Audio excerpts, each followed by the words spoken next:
은혜 받으실 말씀은 빌립보서 4장 8절에서 9절 말씀입니다. 제가 봉독하겠습니다. 종말로 형제들아, 무엇에든지 참되며 무엇에든지 경건하며 무엇에든지 옳으며 무엇에든지 정결하며 무엇에든지 사랑할 만하며 무엇에든지 칭찬할 만하며 무슨 덕이 있든지 무슨 기름이 있든지 이것들을 생각하라.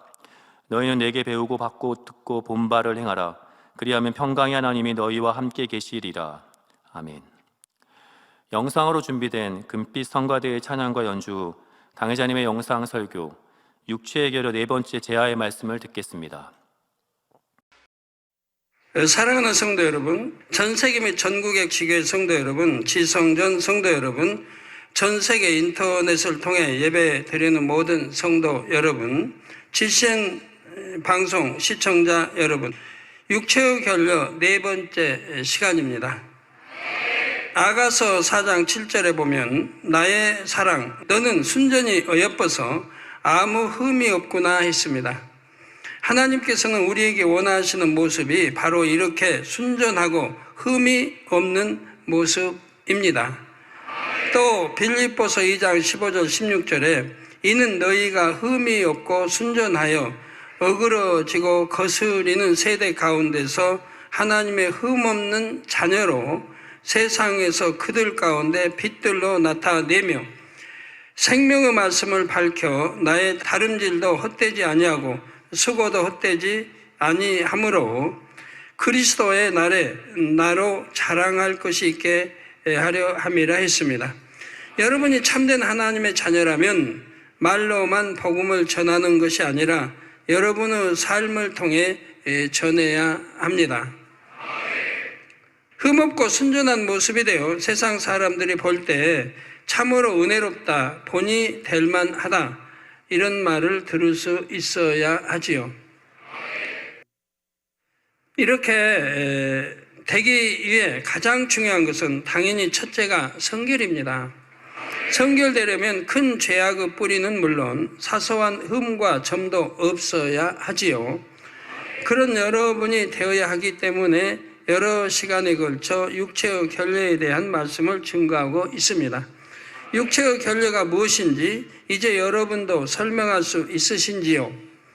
사람이 보고 느끼고 행하는 단계에서 정상적으로 거쳐야 할 과정을 제대로 거치지 못함으로 인해 사람이 보편적으로 갖춰야 할 지적인 능력, 육체적인 능력이 결여되거나 정서적으로 일반인과 동떨어진 감정 상태를 갖는 것을 통틀어 육체의 결여라고 했지요. 다시 말하면 보고 듣고 배운 지식이나 느낌, 경험, 실제 행해보는 체험 등이 부족해서 육체의 결여가 생긴다는 말입니다. 일상적인 교양의 분야를 비롯하여 타인의 마음과 감정에 대한 공감 능력, 선악에 대한 분별력, 선도, 악도 아예 모르면 분별력도 안 생기죠. 선도 알고 악도 알아야 이게 선이고 이게 악이다 하고 분별력이, 또 진리를 알아야 선악의 분별력이 이제 제대로 되는 것이고요. 그래서 제가 세상 책을 읽어보라고 권면해 본 적이 참 개척일에 한 번도 없었는데 오직 삼국지를 권면하는 이유가 있죠. 삼국지는 읽어보시라고. 거기서 지혜와 명철을 얻게 되고 사람의 선악을, 또 배신, 또 이중성, 또 이게 결정하고 작정했다 변개하는 것들, 또 충성이 뭔지 이런 분야들이 잘 나오죠. 바로 진리대로 되는 걸 봐요. 선을 행했으면 선의 축복이 임하는 것이고 악을 행했으면 결과가 악으로 망하는 것이고 배신했으면 배신자의 결말은 비참하게 나오는 것이고 변심했으면 변신자의 비참함이 그대로 드러납니다. 여러분 읽으면서 진리로 잘 분별해야 돼요. 그런데 현덕, 유비는 굉장히 온유하고 덕 있고 이런 인물들로 묘사가 됩니다. 그렇지만 진리로 분별하면 그게 아닌 걸 알게 돼요. 왜 나라를 제갈공명에 이렇게 세워서 나라를 천하 세워서 이렇게 했는데 망하게 한 장본인이 그 유비예요. 현덕이고 망하게 한 장본인이. 그런 거를 여러분이 아셔야 돼요. 또 역사도 마찬가지고 우리나라 고구려에 보면 율지문덕 장군이면 최고치죠. 고구려. 그리고 연개서문 그렇게 배워왔고, 그런데 고구려를 망하게 한 분이 연개서문입니다. 우리나라로 보면 완전히 독재죠. 그냥 왕도 두려워서 말 못한 독재를 행했고 결국은 그 아들들이 분쟁해서 나라가 망하거든요. 그런데 우리 배울 때는 영웅으로 배웠단 말이에요. 잘못 배운 거죠. 그래서 삼국지를 보면 진리로 분별하면 누가 정말 선한 사람인지 악한 사람인지 어떻게 행동해야 바른 길인지가 잘 나옵니다. 그래서 선악에 대한 분별력, 또 진리를 행할 수 있는 의지력과 절제력, 행동력 등이 결여되는 것이지요. 지난 시간에는 결여가 생기는 과정 중에 부모가 자녀를 양육함에 있어 바르게 하지 못하는 경우에 대해 몇 가지 예를 드렸습니다. 사랑하는 성도 여러분, 그러면 사람들에게서 흔히 볼 수 있는 육체의 결여에는 어떤 것이 있을까요? 정서와 사고에 있어서의 결여, 대화하는 법의 결여, 태도와 행동 방식의 결여 등 여러 분야에서 발견할 수가 있습니다.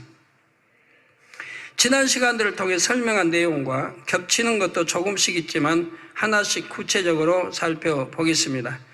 먼저 여러분이 대화 방법을 점검해 보시기를 바랍니다. 어떤 사람은 지나치게 큰 소리와 흥분한 어조로 말합니다. 옆에서 들으면 싸우거나 혈기내는 것 같은데 정작 본인은 느끼지를 못합니다. 또 남을 가르치는 말투나 책망하는 말투가 습관이 된 사람도 있습니다. 주로 교사나 강사 등 가르치는 직업을 가진 분들 중에 또 이런 경우가 많습니다. 또 어린아이들을 늘 대하며 가르치다 보니 동료나 윗사람을 대할 때도 가르치는 듯한 말투와 아랫사람에게 지시하는 듯한 태도가 몸에 배어서 나타납니다. 또 얼굴에 미소를 거의 띄지 않고 무뚝뚝한 표정으로 말하는 사람도 있습니다. 일부러 상대에게 차갑게 대하려는 것도 아니고 기분이 나쁜 것도 아닌데 상대를 불편하게 하는 표정과 태도가 몸에 배어 있는 것입니다. 환경이나 성장 과정에서 이미 배어서 쉽게 고쳐질 것 같지도 않아요. 근데 노력하면 안 되는 거 없죠. 다 고쳐져요.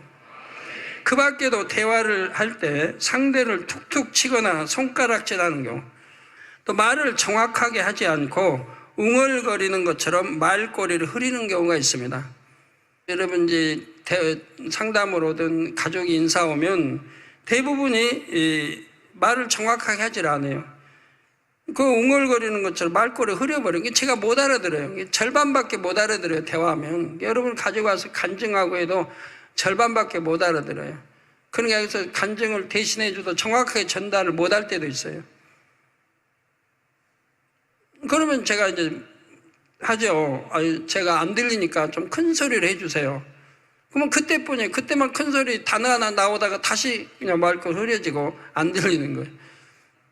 우리 주의정들 설교자도 마찬가지예요. 뭘 설교하는지 못 알아들어요.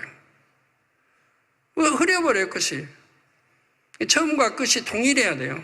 그러면 중간은 다 틀리게 돼 있어요.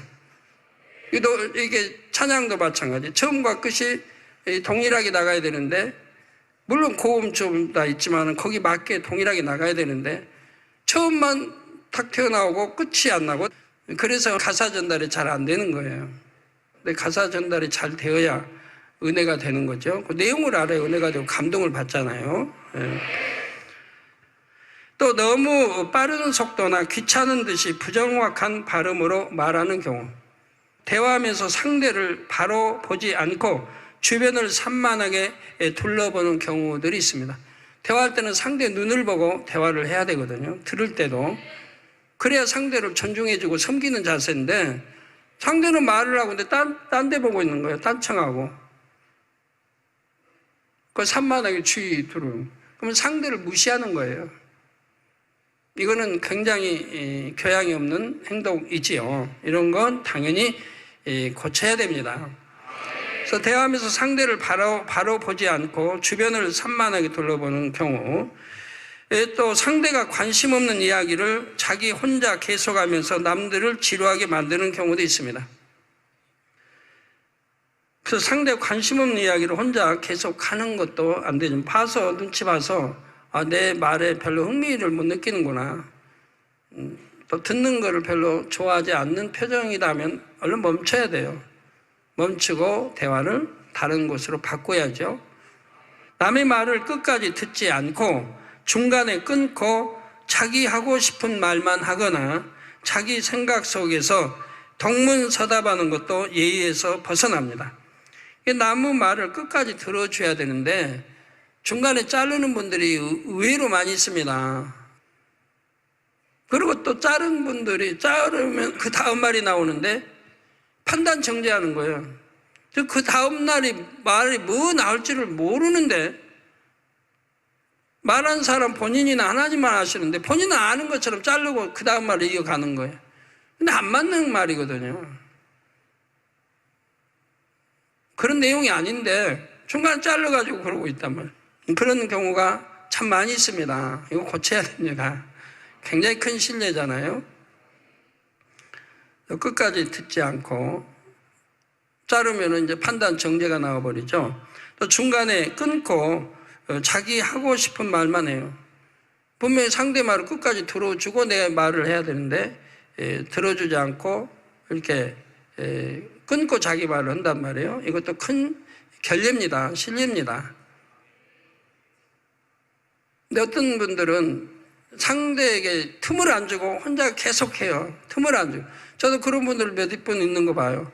저하고 대화하면 제가 들어야 돼요, 그냥. 제가 듣는 편이어야 돼요. 그분 다 말 끝날 때까지. 그러면 시간은 바쁜데 다 끝날 때가 기다리면 그것도 시간이 10분이 갈지 20분이 갈지 모르는데 그거 어떻게 듣고 있어요? 할 수 없이 잘라야 되는 거죠.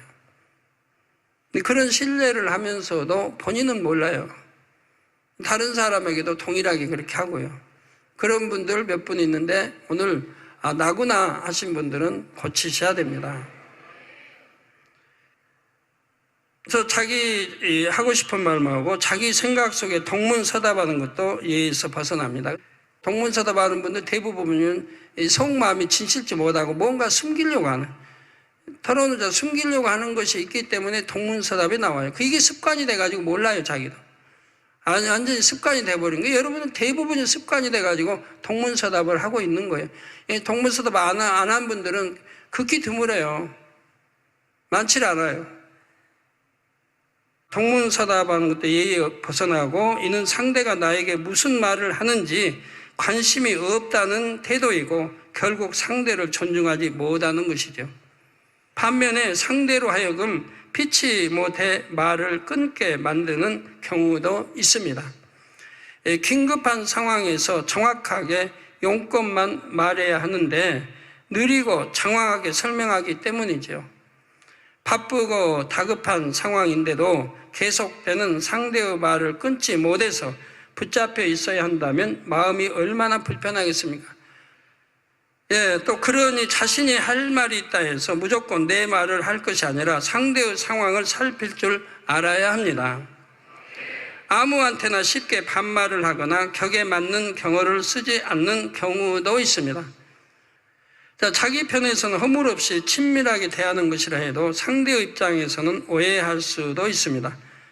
이게 반말한다, 경어를 쓰지 않을 때 말입니다. 서로 친밀한 사이가 아니거나 상대가 연장자라면 당연히 주의해야 하는 것이지요. 대화 중에 상대방에게 양해를 구하지 않고 전화를 받거나 문자 메시지를 확인하는 것도 삼가야 합니다. 중요한 상대와 대화한다면 처음부터 전화를 꺼놓은 것이 예의지요. 대화 중에 상대방에게 양해를 구하지 않고 전화를 받는다. 여러분 이제 가정에서도 신방하려고 하다가 상대와 대화하고 있는데 전화가 왔다고 하면 양해를 구해야 된다면 상대에게 전화가 급한 전화 온 것 같은데 전화를 이렇게 실례지만 전화 받고 이렇게 오겠습니다 한다든가 이렇게 해줘야 돼요. 안 그러면 그냥 일어나 전화 받으면 상대 무시하는 거예요. 상대의 양해를 구해야 되는 거예요. 상대가 아무리 하찮다 해도 양해를 구해야 돼요. 그게 당연히 예법이고 교양이죠. 그리고 문자 메시지를 확인하는 것도 대화하다가 문자가 왔나 하고 확인하고 있어요. 어떤 중요한 일이 있는지는 몰라도 있다 하면 사전에 양해를 구하고 문자도 구하고 보고 이래야 되는데 윗사람하고 대화하면서 문자를 나 확인하고 그건 큰 실례죠. 또 급한 용무가 있어서 켜놓았다 해도 상대의 양해 없이 전화를 받거나 문자를 확인한다면 그만큼 상대를 존중하지 않는 것입니다. 이런 예의를 지키지 않는 사람들은 예배 시간에도 전화벨이 울리게 하거나 심지어 예배 중에 통화하는 경우도 있습니다. 또 사람들과의 관계 속에 결여된 모습이 하나님께도 무례한 행함으로 나오는 것이죠. 평소에 그렇게 결여가 돼 있기 때문에 하나님 앞에 무례해도 모르는 거예요, 자기도. 윗사람 앞에 무례하게 해도 모르는 것이고. 그 주의종 앞에 신방을 받는다면, 주의종을 무시하지 않는다면 그런 행동이 나와서는 아니 되겠고요. 전철이나 버스 안에서 혹은 공공장소 안에서 큰 소리로 대화하거나 전화 통화를 해서 주의에 방해가 되는 경우도 있습니다. 이것도 큰 실례예요. 조용히 대화해야죠, 조용히. 근데 큰 소리로 대화해요. 전철이나 버스 안에나 막. 그것도 큰 실례죠. 또 공공장소에서 크게 이렇게 하고, 또 전화통화를, 핸드폰 전화통화를 큰 소리로 그냥 하는 경우, 이것도 큰 실례죠. 조용조용히 대고 해야 되는데, 이런 잘못된 것들은 고쳐 나가야 됩니다. 이 결례들이. 그래서 큰 소리로 대화하거나 전화통화에서 주의에 방해가 되는 경우가 없어야 되겠고, 물론 기도도 그렇죠. 기도도 이렇게 전체가 보여서 이렇게 할 때는 비좁은데 옆 사람 방해 안 되게 손도 이렇게 막 올리면 옆 사람 머리에 닿잖아요. 그러면 싫잖아요. 머리 예쁘게 하고 왔는데 여성들님들 손이 그냥 머리 이렇게 틀어놓으면 싫어요. 집중이 안 되죠. 그러니까 손도 올리지 마시고, 그 올릴 때는 여러분 집에서 할 때, 아니면 넓은 공간에서 할 때나 또 다른 장소 할 때는 하시지만, 이렇게 전체가 수천 명이 모여서 기도할 때는 삼가 조심해야 되고, 목소리도 곱게 기도하셔야 되는데, 그냥 재즈는 막 화난 목소리로 큰 소리로 막 이렇게 하는 것도 실례. 이쁘게 해야지. 큰 소리로 해도 이쁘게 할 수 있잖아요. 서로 간에 인사할 때는 반듯한 자세와 또렷한 목소리로 인사하십니까? 인사할 때는 상대가 들리게 해야 할 것이고, 쑥스러워하는 것처럼 웅얼웅얼하며 고개를 숙이는 등 많은 등 한다면 인사를 해도 진심이 전해지지를 않지요. 대충 하고 있으면 상대를 좀 무시하는 거잖아요. 상대가 아무리 어린 소자라 해도 그래 하면 안 됩니다. 어린 소자라고 해도 더 따뜻하게 대해주고 더 예쁘게 이렇게 해서 그 어린 소자에게도 은혜를 끼칠 수 알아야지 함부로 대하고 하면 안 되죠. 어린 소자라도. 반대로 너무 허리를 깊이 숙이고 굽신거리는 것처럼 인사하거나, 이거는 잘못 오해되면 아부하는 것처럼 보이기 때문에 안 된다는 얘기예요. 아부처럼 보여서는 안 되죠. 내가 예의로 존경해서 하는 건 좋은데 아부처럼 느끼게 하는 이런 것도 안 되고, 조용한 사무실에 아는 사람을 찾아가서 주변 사람들이 쳐다볼 정도로 너무 큰 소리로 인사하는 것도 상대를 민망하게 만듭니다. 그럼 내 친구, 동료를 무시당하게 만드는 거예요. 내가 가서 큰 소리로 막 떠들고 하면 다른 사람들 시선이 다 꽂히잖아요. 아이고 저 대리의 그 친구는 참 교양 없다 이렇게 되잖아요. 그런 것도 삼가 조심해야 되죠. 또 남의 집이나 사무실에 전화를 걸어서 먼저 자신의 신분을 정확히 밝히지 않고 이것저것 물어보거나 자기 용건만 계속 이야기하는 것도 예의에서 벗어나지요. 공식적인 자리에 설 때는 말을 하면서 심하게 인상을 쓰거나 머리나 얼굴에 자꾸 손이 가는 습관 등도 고치는 것이 좋습니다. 상대 대화하는데 자꾸 어떤 분 기도할 때 보면 자꾸 손이 머리로 가요. 머리가 쓰다듬고 또 코 만지고 입술 만지고 기도할 때 왜 이렇게 머리로 많이 가는지 누가 봐요. 머리에 기도할 때 하나님이 다 보고 계신데 뭘 머리를 이렇게 만지고 그런 분들이 의외로 있는데 그런데요. 대화할 때 손이 얼굴로 자꾸 가도 안 좋아요. 또 앉은 자세, 걸음걸이 등이 반듯하지 않고 흐트러진 것도 문제죠. 앉은 자세, 될 수 있으면 바른 자세로 앉기 습관을 들이면 그렇게 되어지죠. 근데 흐트러지게 아무렇게 앉으면 이건 나중에 나이 들면 그것도 고민이에요. 척추라는 게 휘어요. 뼈가 휘어요. 비틀어지게 앉은 습관이 되면 척추가 휘어요. 다른 뼈, 골반이고 뼈가 휘어요. 그러면 20대, 30대는 몰라요. 힘이 있을 때는 몰라요. 이제 40대, 50대, 점점 나이가 들수록 그 영향이 오는 거예요. 골반이 틀어지고, 뼈가 틀어지고, 앉은 자세가 바르지 않아서 그 영향이 이제 통증으로 오게 돼 있어요.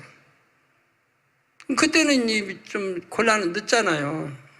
물론 기도 받고 그냥 또 쭉쭉 펴지기도 하지만 믿음 없는 분은 고통받잖아요. 병원에 가면 수술해야 된다고 그러고. 내 자세가 바르면 그렇지를 않죠.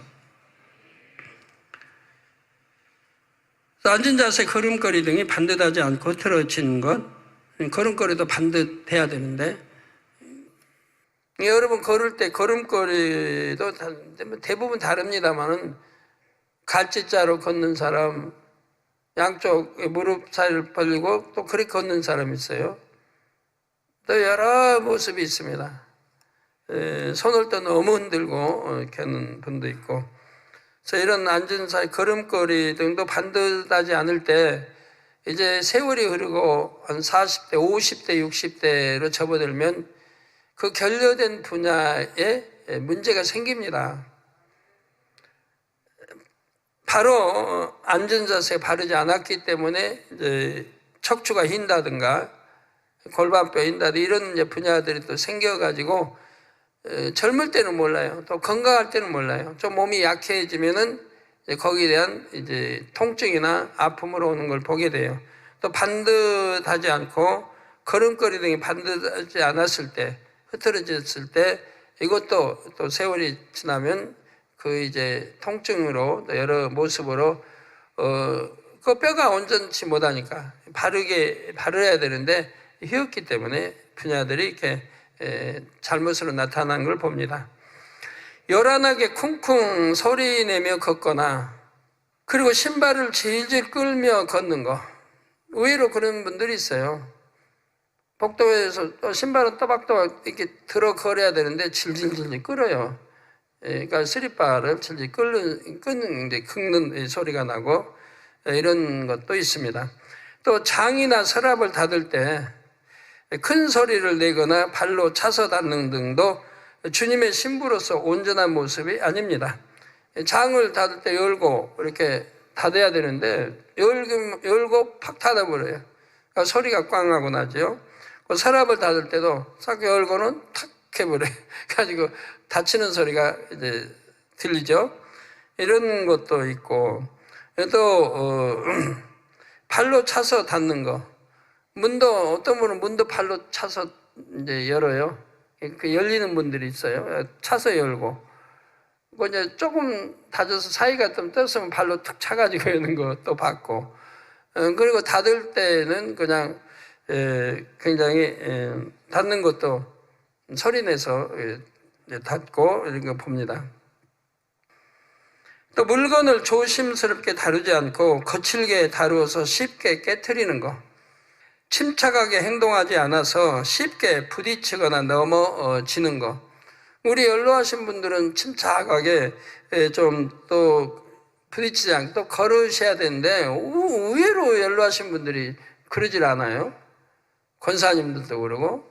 그래가지고 자주 넘어져가지고 다리 같은 거 부러져서 금가구에서 기도받으러 꽤 오시는데, 제가 옛날부터 당부하잖아요. 계단을 오르고 내릴 때는 또 자기 집, 주로 자기 집에서 많이 하죠. 계단 오르고 내릴 때 이럴 때는 반드시 난간을 붙들고 그리고 올라가고 그리고 내려가라고. 아니면 옆으로 내려가라. 옆으로 내려가면 넘어져도 옆에 난간을 붙을 수 있고, 넘어져도 그냥 앞쪽으로 이렇게, 그러니까 계단 굴르든가 이렇게 계단은 떨어지진 않죠.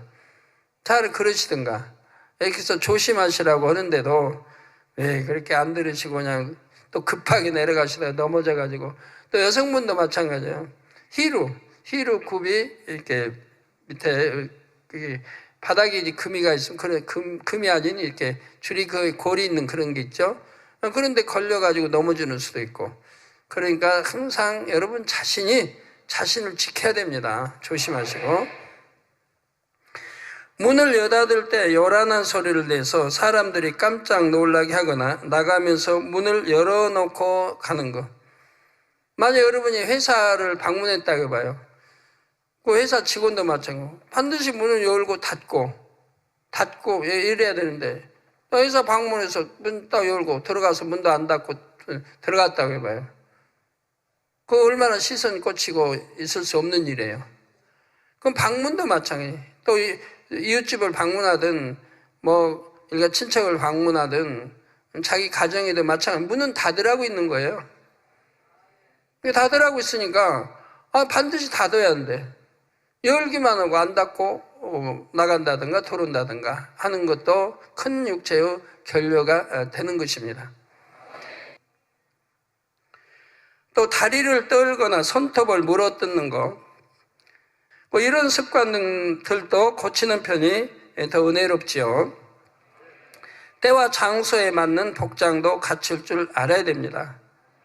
우리가 하나님 앞에 예배는, 망군의와 하나님 앞에 예배는 당연히 정장을 해야죠. 정장해야지 티를 입는다든가 이런 게 입고 예배 드린다고 하면 하나님 앞에 참 불손한 거죠. 우리 남자도 정장은 그냥 이렇게 양복이 있는데 그냥 잠바나 이렇게 입고 이런 것도 좀 안 되겠고요. 디모데전서 2장 9절에서 10절에 또 이와 같이 여자들도 아담한 옷을 입으며, 아담한 옷, 정장 깨끗하고 참 의미 없는 아담한 옷을 입으며 염치와 정절로 자기를 단장하고 따은 머리와 금이나 진주나 값진 옷으로 하지 말고 또 오직 선행으로 하기를 원하라. 이것이 하나님을 공경한다 하는 자들에게 마땅한 것이니라 했습니다. 하나님을 공경한다, 하나님을 경외한다, 하나님을 사랑한다 하는 사람들이라면 마땅히 그렇게 해야 할 것이라 이 말입니다. 이는 꼭 여성들에게만이 아니라 모든 성도들에게 해당되는 말씀입니다. 비싼 옷, 새 옷을 입으라는 뜻이 아닙니다. 하나님의 자녀답게 단정하고 정갈하게 입으라는 뜻이죠. 안 씻어서 냄새가 나거나 지저분한 것도 당연히 민망한 일이지만 향수나 화장품 냄새가 너무 독한 것도 다른 사람에게 신뢰가 됩니다. 또 사람들이 식사하는 자리에서도 여러 가지 육체의 결례를 발견할 수 있습니다. 어렸을 때부터 식사 예절을 제대로 배우면 어른이 되어서도 힘들지 않는데, 습관이 되지 않았을 때는 어른이 되어서 고치려고 해도 쉽지가 않죠. 음식을 입가에 묻히는 거, 또 테이블이나 옷에 흘리는 거, 또 자기 그릇이라 해도 너무 지저분하게 묻히고 먹어서 남보기 민망할 정도라면 이것도 온전한 모습이라 할 수가 없죠. 입안에 음식물 넣은 채로 말하고 웃다가 음식이 입 밖으로 튀는 것, 또 여러 사람이 함께 식사할 때 상대의 식사 속도와 맞추지 않고 혼자 너무 빨리 먹거나 너무 늦게 먹는 경우도 있습니다. 이것도 결례입니다. 10명이 뭐 5명이 먹는다면 5명 속도가 비슷해야 돼요. 비슷해야 돼요. 난 사람은 일찍 먹어버리고 수저 딱 놓으면은 다른 사람 먹는 사람 민망하잖아요. 또 다 먹었는데 4사람 다 먹는데 혼자만 그냥 길게 먹고 있으면 그것도 또 민망한 일이고 실례가 되는 거죠. 그러니까 속도 조절을 5이면 5명이 봐가면서 속도 조절을 해 먹어야 돼요. 또 여러 사람이 먹도록 제공된 반찬을 음식물이 묻은 수저로 떠먹거나 입에 맞는 반찬이 있다 해서 그것만 계속 먹는 것도 참 결례입니다. 자기 맛있는 것만 먹어요, 그냥. 그 맛있는 거 먹으면 떨어질 거 아니에요. 그리고 또 달라고 그러죠.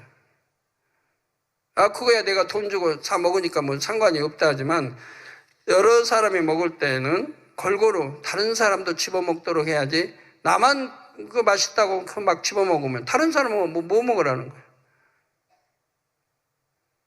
눈치도 봐가면서 다른 사람도 집어먹고 나도 집어먹고 그래야지. 격식을 갖춰야 하는 식당에서 신발을 벗고 맨발을 보인 채로 식사하는 것도 혹하다 있습니다.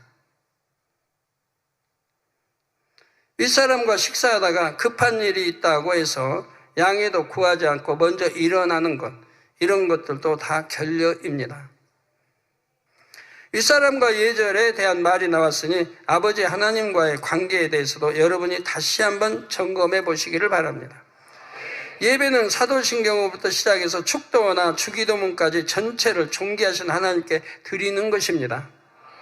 수많은 사람들 속에 앉아 있으니 예배 때 각자의 행동이나 마음이 잘 드러나지 않는 것처럼 느낄 수도 있습니다. 그러나 하나님께서는 불꽃 같은 눈동자로 아무리 많은 사람들 속에서도 한 사람 한 사람을 주목하여 보시며 각자가 드리는 마음의 향을 받으시지요.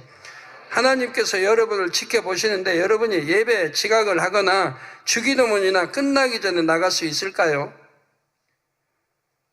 어디 모임에 가도 그래요.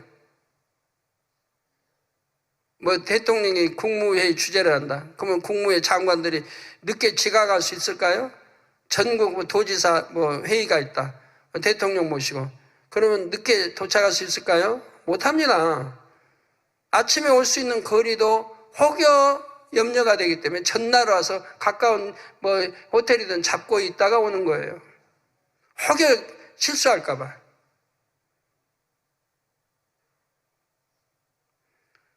그리고 하다가 급하다고 나 전화 누구 약속이 있는데 급하다고 나갔다 들어오고 그럴 수 있을까요? 절대 그럴 수 없습니다. 회의 중에 못 나가는 거예요. 더구나 웃분 모시고 할 때는.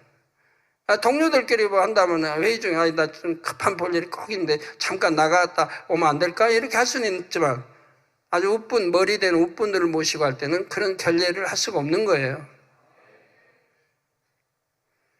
그런데 그런 결례를 하는 사람들은 습관이 돼가지고 늘 모임에 지각하고 약속도 안 지키고 또 지각하고 늘 합니다.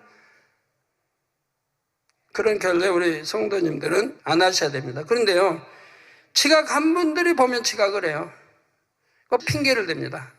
왜 지각했습니까? 하면 이러이러해서. 그렇게 핑계를 대니까 못 고쳐요. 미안한 줄 몰라요. 지각해서 무조건 미안한 거 아니에요? 약속 못 지켜서 무조건 잘못한 거 아니에요? 잘못했습니다. 죄송합니다. 다음에는 이런 일 없도록 정말 노력하겠습니다 하면서 겸손히 이게 사과를 해야 되는데 나 차가 밀려가지고요. 이렇게 차가 많이 밀린 줄 몰랐네? 이런 식이네요. 무조건 잘못한 건 잘못한 거고 시인하고 다음부터는 이런 일이 없도록 주의하겠습니다. 이렇게 해야 고쳐지는 거지. 사과는 안 하고 그냥 이유만 된단 말이에요. 그러니까 그런 사람들은 안 고쳐져요. 또 결례를 해요. 또 약속 어기고 또 약속도 한 번 두 번 어긴 사람은 계속 또 어겨요. 그렇게. 이런 것들이 서로 신용을 지키지 못하는, 신용할 수 없는 이런 사람들이 됩니다. 신용할 수 없는 사람들. 그래서 예배도 지각하는 것도, 또 주기도문 끝나기 전에 나가고 축도 끝나기 전에 나가는 분들 큰 하나님 앞에 결례를 하고 있는 겁니다.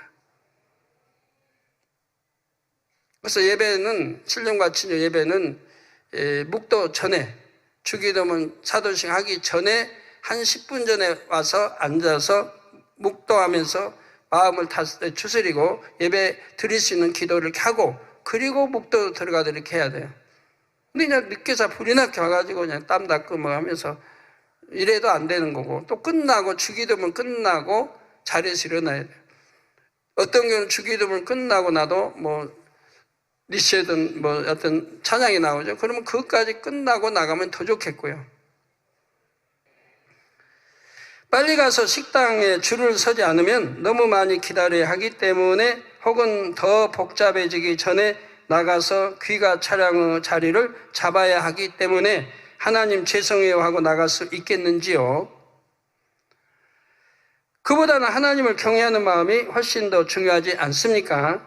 아마 당회장이 지켜보고 있다 해도 민망해서 차마 그러지 못하실 것입니다.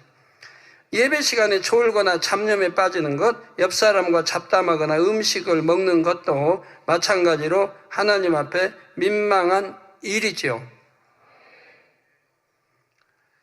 예배 시간에 와서 졸고 그 예배 끝나고 가고, 그리고 잡념 속에 아이고 빨리 끝났으면 좋겠다, 빨리 끝나면 나 약속이 있는데, 돈 벌 약속이 있는데, 아니면 축구 구경해야 되는데, 야구 구경해야 되는데, 이렇게 잡념 속에 예배드렸다면 그거는 신령과 친정 예배드린 게 아니고 오히려 하나님을 너무 경외치 못한 행동인 거예요. 네, 그래서 이런 거를 우리가 명심해야 될 것입니다. 어떤 존귀한 사람과의 만남보다도 더욱 하나님을 경외하며 예배를 귀히 여기시기를 부탁드립니다. 말씀을 상고하시며 통성으로 기도하겠습니다. 할렐루야. 사랑의 아버지 하나님, 아버지 하나님의 은혜와 사랑에 감사를 드립니다. 오늘은 육체의 결려 네 번째 말씀을 들었습니다. 말씀을 통하여서 얼마나 자세하게, 세세하게, 자상하게 저희들에게 귀한 말씀으로 사랑하는 당회자님 이끌어 주심을 다시 한번 느끼며 감사를 드립니다. 아버지 하나님, 그렇게 아버지 하나님의 주님의 자녀 되기 위하여서, 주님의 신부 되기 위하여서 아름답게 이끌어 주심에 감사를 드립니다. 온전히 말씀을 잘 기억하여서 또 온전한 행함으로 나타내어서 평강의 하나님이 저희들과 함께할 수 있도록 축복과 은혜와 은총으로 함께하여 주옵소서.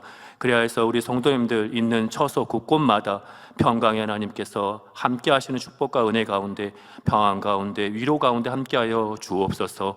감사를 드리옵고 우리 주 예수 그리스도 이름으로 기도하옵나이다. 아멘. 涙の中おらる主、愛の主、それは命与える救いの